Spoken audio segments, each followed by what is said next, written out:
लीजिए सुनिए। सूर्यकांत त्रिपाठी निराला के लिखे उपन्यास भक्त ध्रुव का तृतीय परिच्छेद पुनर्मिलन, मेरी यानी समीर गोस्वामी की आवाज में। घोर जंगल के एक किनारे रथ लाकर खड़ा किया गया। मंत्री उतर पड़े। फिर महारानी सुनीति देवी से उतरने की प्रार्थना की। रानी भी काठ की पुतली की तरह मंत्री की प्रार्थना पर रथ से उतर आई। उनकी एक प्यारी दासी भी उनके साथ चली आई थी। अपनी रानी का अपमान उससे नहीं सहा गया। उसने निश्चय कर लिया था कि सुख में जिनके साथ इतने दिनों तक रही, अब दुख के समय में उन्हें छोड़ देना किसी प्रकार भी धर्म को सह न होगा। जंगल में रहकर ही अब अपनी मालकिन की सेवा किया करूंगी। यही मेरा धर्म है और इसी में मेरा कल्याण भी है। मंत्री हाथ जोड़कर खड़े हो गए। रानी के मुख पर दुख के भीतर से जो स्वर्गीय ज्योति फूट रही थी, उसे देखकर उनकी अंतरात्मा उन्हें रानी के निर्दोष होने की बार बार गवाही दे रहा था। अंतरात्मा का इशारा मंत्री को सत्य जान पड़ा। वे घुटने टेक कर विनीत स्वर में बोले, देवी, आप पर जैसा कलंक लगाया गया है, मुझे किसी तरह भी विश्वास नहीं होता कि आप ऐसा कभी स्वप्न में भी कर सकती हैं। परंतु देव को क्या कहूं, उसकी स्वेच्छाचारिता जब निरपराध लोगों को दंड देती है, तब हृदय से सत्य का विश्वास अंतर्हित हो जाता है। आपको अधिक उपदेश देने की शक्ति मुझ में नहीं है। प्रार्थना है कि आप अपने इस पुत्र के अपराधों को क्षमा करें। रथ लेकर मंत्री विदा हो गए। रानी का हृदय चूर चूर हो गया। दिल की लगन में आज तक जो रागनी बजती आ रही थी, उसका नशा उतर गया। जिस फल की इच्छा ने तपती हुई बालू पर भृंगी की तरह उन्हें भटकाया था, उसका असली रूप उनकी आंखों के सामने आ गया। अतीत के साथ वर्तमान का जो अंतर हुआ, उसने महारानी की आंखों में पड़ा हुआ मुद्दतों का पर्दा एक बारगी ही हटा दिया। उन्हें अपनी सच्ची स्थिति का अनुभव हो गया। गहरी नींद से मानो एकाएक आंख खुल गई। स्वप्न की सारी सजीवता बालू के करार की तरह तरंग के एक ही थपेड़े से ढह गई। गांठ का धन जंगल में खो गया। अपना गला अपने ही फंदे में फंसा। पहले के कुल कौल इकरारों का खून हो गया। समस्त आशाएं चकनाचूर हो गई। काम बना सौत का, जिसकी फुलवाड़ी उन्हीं की लगाई हुई थी। होम करते हुए हाथ जल गया। रानी आंसू पीकर रह गई। कोई उपाय न था, कोई चारा न था। इस दुख में दासी के सिवा और कोई अपना सहारा न था। चारों ओर संसार पिशाचों के नग्न तांडव से भरा हुआ अपनी अपनी धुन में मस्त, अपने अपने स्वार्थ की कुंजी लिए नरक के द्वार की ओर बढ़ता हुआ बड़ा भयानक जान पड़ने लगा। जी की धड़कन दूनी हो गई। कुछ देर के लिए कलेजे पर अविश्वास का सांप लौटने लगा। नस नस में उसका जहर फैल गया। अपने किए पर पछतावा होने लगा। समझ में आ गया कि अपनी जड़ मैंने खुद काटी है। रानी का धैर्य उस समय चला गया था। संध्या के आते ही हृदय की गति हवा में चंचल हुई। तालाब की लहरों की तरह से क्षुब्ध हो उठी। बांदी को रानी की मन की व्याकुलता मालूम हो गई। इस अवस्था का भयंकर परिणाम भी वो समझ गई। उसने नम्र होकर कहा, रानी जी, मुझे ऐसा जान पड़ता है कि आपके चित्त में जैसे कोई अस्थिरता आ गई हो।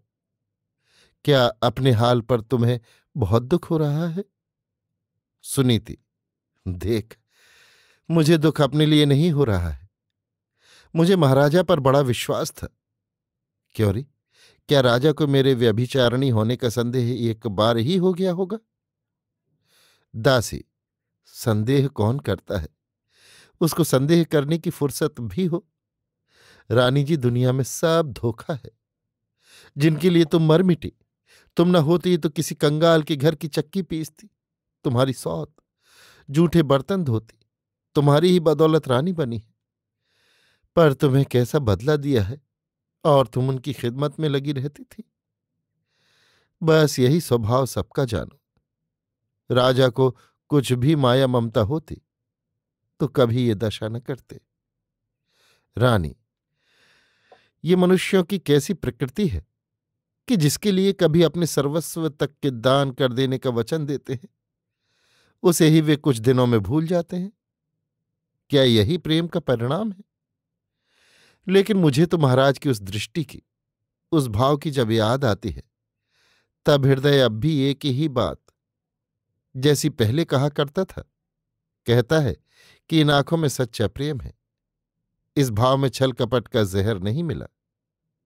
दांव पेंच करने वाले, दम दिलासा देकर अपना मतलब गांठने वाले दूसरी तरह के होते हैं। क्या महाराज? दासी, रानी जी, एक पेड़ की छाया में जिसे कभी सुख मिला हो, क्या तुम सोचती हो कि किसी दूसरे पेड़ की छाया में वो न बैठेगा? राह चलने वाला थककर किसी छाया में अपना ताप शीतल करते हैं, परंतु जब उसे छोड़कर अपने गंतव्य स्थान की ओर चलते हैं और फिर उन्हें गर्मी से कष्ट होता है, तब वे लौटकर कभी उसी छाया में अपना दाह मिटाने के लिए नहीं आते। तब दूसरी ही छाया की खोज करते हैं जो उन्हें उनके मार्ग में ही मिल जाए। वे कभी लौटते नहीं, चाहे पीछे कितना ही सुख उन्हें क्यों न मिला हो, बल्कि भविष्य सुख की आशा उनका अतीत सुख भुला देती है। रानी, हे ईश्वर, स्त्री और पुरुष के भावों में ये आकाश पाताल का अंतर। स्त्री पुरुष को अपने परलोक का देवता समझती है और पुरुष इस लोक में ही उसकी ये दशा कर सकता है। मुझे अपने कष्टों के लिए चिंता नहीं है, परंतु यदि ये आज्ञा प्रेमवश दी गई होती तो सुरुचि को सुखी करने के लिए मैं आनंदपूर्वक जंगल में आकर रह सकती थी। परंतु सच्चाई के भीतर ये क्या छिपा हुआ था? दासी, रानी जी, महाराज रूप के माया जाल में फंस गए हैं। अब पहले की भावना उनमें नहीं रही। अब उन्हें अपने मतलब से मतलब रह गया है। अब वे तुम्हारी पुरानी बातें भूल गए हैं। आंख ओट पहाड़ ओट।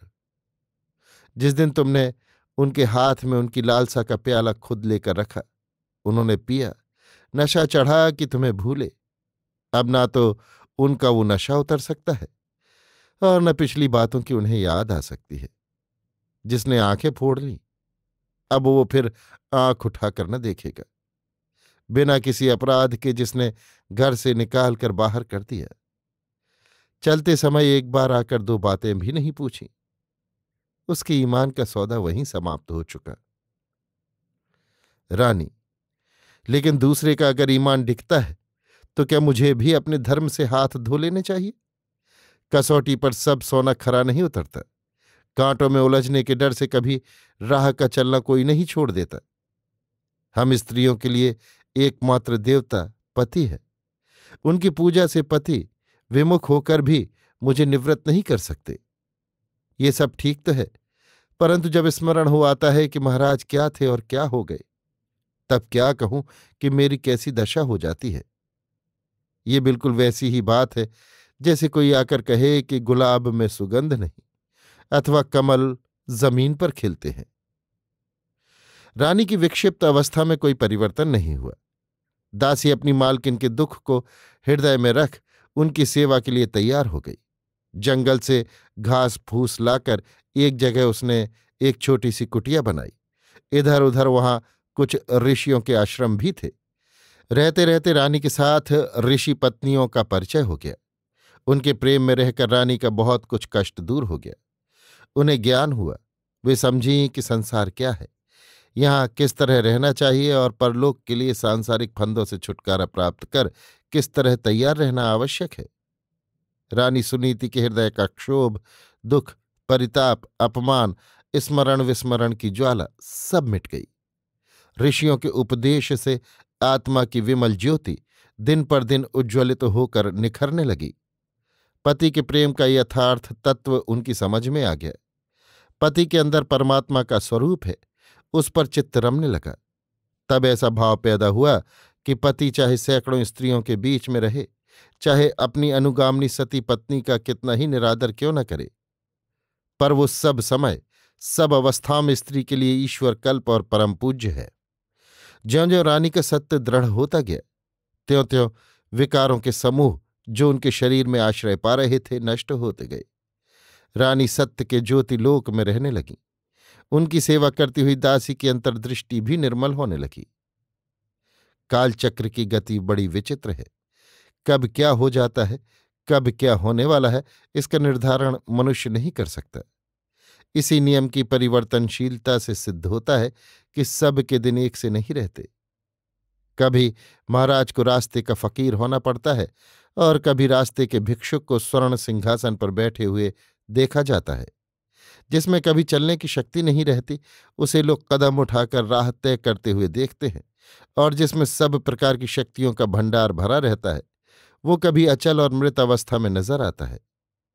जिस परमात्मा की इच्छा से संसार में दुखी के हृदय में सुख की किरणें फूटती और सुखी की आत्मा में निराशा का रंग चढ़ता रहता है, उसने एक बड़ा विचित्र संगठन संगठित कर रखा है। महाराज उत्तानपाद को शिकार का जबरदस्त शौक था। एक दिन कुछ सेना साथ लेकर जंगल में वे शिकार खेलने के लिए गए। जंगल का कोना कोना खोज डाला, पर कहीं भी कुछ न मिला। उन्होंने साथियों का संग छोड़ दिया। उनके गोल से निकलकर जिधर जंगल घना था, शिकार की लालसा से उधर ही अपना घोड़ा बढ़ाया। उधर दिन बहुत थोड़ा रह गया था। जंगल में शिकार की तलाश करते ही करते शाम हो गई।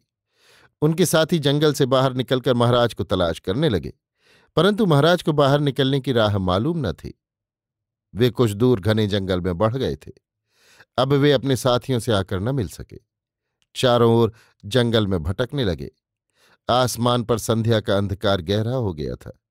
इक्के दुक्के तारों को छोड़ और कहीं कोई प्रकाश नजर न आता था। बड़े परेशान हुए। घोड़ा भी थक गया था।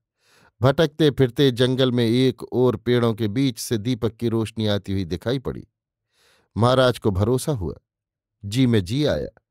उधर ही लक्ष्य करके धीरे धीरे घोड़ा बढ़ाया। दरवाजे पर पहुंचे। आवाज दी। दासी ने आकर फूस की टट्टी खोल दी। महाराज को भीतर ले गई। घोड़ा द्वार पर एक पेड़ की डाली से बांधकर महाराज दासी के साथ उस कुटिया के भीतर गए। उस समय भारतवर्ष में अतिथि की देवताओं के तुल्य समझकर पूजा की जाती थी। अतिथि के लिए गृहस्थ अपने प्राणों तक को उत्सर्ग कर देते थे। दासी ने महाराज को बैठाया। पैर धोने के लिए पानी ले आई। वो महाराज को देखते ही पहचान गई थी। महाराज के आसन ग्रहण करने पर रानी सुनीति भी अतिथि देवता का स्वागत करने के लिए आईं। देखते ही दृष्टि थक गई। जिस झरने का प्रवाह ग्रीष्म के कठोर ताप से कुछ मंद पड़ गया था, जिस मंद धारा में पहाड़ी के हृदय का कलुषित क्लेद न था, किंतु केवल निर्मल स्वच्छ सलिल ही बहा करता था, आज एकाएक वर्षा के बादल आकर घिर गए। फिर उस झरने का प्रवाह तेज पहाड़ी के अंतरात्मा के अंदर पूंजीकृत न जाने कितने क्लेद को बहाने के लिए प्रबल हो गया। महाराज ने देखा, रानी भी देखती रहीं। परिचय की प्रतीक्षा किसी के अंदर न थी। दोनों के मौन में परिचय देने की यथेष्ट भाषा थी। प्राचीन जीर्ण गौरव के किनारे चुपचाप दोनों बड़ी देर तक एक दूसरे को देखते रहे। याद आई प्राचीन की स्मृति, उसकी महत्ता, उसका ऐश्वर्य, उसकी विभूति, उसकी प्रभुता और साथ ही उसका पराभव भी। अंत में उसका लांछन, उसका अपमान, उसका निर्यातन और उसकी विनाशोन्मुखी स्थिति को आंखों ने प्रत्यक्ष कर लिया। जिस गौरव को कभी महाराज उत्तानपाद अपना गौरव समझते थे, जिस ऐश्वर्य को वे अपनी संपत्ति समझते थे, जिस वाटिका के विहार करने वाले वही नायक थे, जिस सौंदर्य की सृष्टि केवल उनके लिए ही हुई थी, आज ये उसी की दीनता आंखों के सामने मौजूद है। इसकी उजड़ी हालत के लिए उत्तरदायी वही है। इसके साथ अब उनकी कितनी सहानुभूति रह गई है। महाराज उत्तानपाद की आंखों में आंसू आ गए। उनकी क्रूरता से उजड़ी हुई देवी की मूर्ति आंखों के सामने थी। उदाहरण के साथ ही प्रमाण भी मौजूद। चुपचाप महाराज ने आंसू पोंछ लिए। उधर रानी को काठ सा मार गया। हाथ पैर और सर्वांग की क्रियाशीलता शिथिल पड़ गई। महाराज को देखकर उनका अतीत और वर्तमान सब एकाकार हो गया। स्मरण ने जवाब दे दिया। बुद्धि भी विदा हो गई। जिस तरह वे आकर खड़ी हुई थी, उसी तरह खड़ी रह गई। आंखें महाराज को देख रही थीं, पर पलक नहीं गिर रहे थे। रानी जितनी ही अचंचल हो रही थी, नष्ट सौंदर्य की रेखा की तरह मौन महाराज के हृदय में उतनी ही तरंगें अनेक भावों से उठ उठकर उन्हें व्याकुल कर रही थीं। एक ही दिन में थोड़ी देर के अंदर इतनी बड़ी सजा प्रकृति ने दी कि उनका संपूर्ण दोष प्रक्षालित कर दिया, अनुताप के आंसुओं से धो दिया। इससे महाराज के चित्त की विकलता का कुछ अनुमान लग सकता है। उन्हें ज्ञान भी हो आया। रानी के मौन का प्रभाव प्राकृतिक था, उसमें भाव थे, भाषा थी, छंद और गीत थे। इतने ही से बस नहीं, उसमें शक्ति थी महाराज की बुद्धि को मार्जित कर उन्हें पूर्व स्वरूप से परिचित कराने की। महाराज ने अपने भूले हुए स्वरूप को देखा। वो कितना निर्लिप्त था, उदार और स्वच्छंद था। महाराज को अपने परिवर्तन पर दुख हुआ। समझ गए कि देवता से राक्षस हो गए थे। उन्हें देवारण्य के साथ ही रानी की फूल सी कोमल देवी मूर्ति की याद भी आ गई। जैसे एक के परिचय के लिए दूसरे की आवश्यकता हो, जैसे बिना दूसरे के किसी एक की कोई हस्ती ही न हो। महाराज चकित हो गए। जिसे वे अपराधी समझते थे, आज पुण्यलोक में मानस नेत्र उसे ही प्रत्यक्ष कर रहे थे। यहां सुरुचि की पैठ न थी, न हो सकती थी।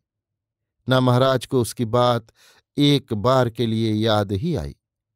स्वर्ग राज्य का भूला हुआ सुख, उसकी भूली हुई बातें एक एक करके याद आने लगीं। अब उन्हें अपने परिवर्तन पर आश्चर्य होने लगा कि कैसे मैं अपने सुख को भूला हुआ था। आश्चर्य के साथ विश्वास भी दृढ़ होता गया कि सत्य यही है। अंत में नस नस से खून के हर एक बूंद से सार्वंतःकरण में आवाज उठने लगी कि रानी निर्दोष है। तुमने एक असहाय अबला के साथ घोर अन्याय किया है।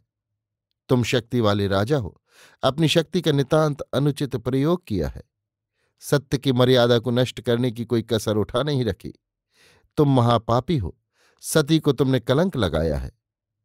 महाराज के होश उड़ गए। उनकी आत्मा के भीतर ये कौन इतनी निर्भीकता से प्रचार कर रहा है, उनकी समझ में न आया। वे जितना ही अपने को संयत करने की चेष्टा कर रहे थे, उतनी ही प्रबल शक्ति उनकी आत्मा में उनके दुष्कृत्यों का विरोध करती हुई दीख पड़ती थी। महाराज बहुत घबराए। पाप से निस्तार पाने के लिए जी व्याकुल हो उठा। हृदय से आप उन्होंने प्रश्न किया कि अब उपाय क्या है। उन्हें उत्तर भी मिला, जिसे तुमने दंड दिया है उसकी कृपा, उसकी क्षमा तुम्हें मुक्त कर सकती है। हृदय की आज्ञा सुनकर महाराज बाहर निकले।